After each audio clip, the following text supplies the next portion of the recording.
Pemirsa, Pusat Vulkanologi dan Mitigasi Bencana Geologi (PVMBG) berencana menerbangkan drone untuk memantau langsung kondisi kawah Gunung Agung. Penerbangan drone ini bertujuan mengetahui bagaimana keadaan kawah Gunung Agung secara visual.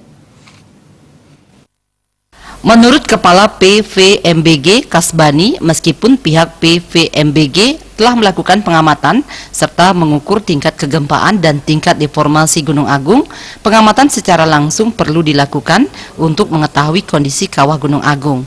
Pihak PVMBG tidak berani mengambil risiko naik ke puncak Gunung Agung, diperlukan bantuan pesawat tanpa awak atau drone militer. Kasbani menerangkan drone ini nantinya disediakan oleh Badan Nasional Penanggulangan Bencana (BNPB). Didatangkan dari mana Pak alat ini? Itu datang dari mana tidak ini ya, tapi ini kan BNPB yang menyediakan.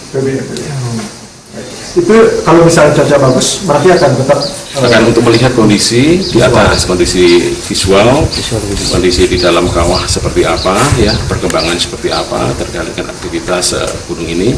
Dan itu dikawal sebagai indikasi, ya, indikasi kegiatan yang ada di bawahnya. Jadi apakah di sana ada aktivitas seperti gas, terus kemudian ada mungkin rekan-rekan atau apakah yang lain, manifestasi yang lain seperti mungkin ada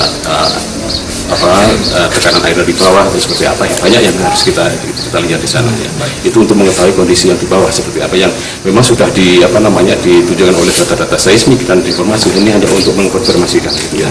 Sementara terkait aktivitas terkini Gunung Agung, Kasbani menyampaikan hingga kini aktivitas Gunung Agung masih tinggi dan masih dalam status awas dengan tingkat kegempaan yang masih tinggi.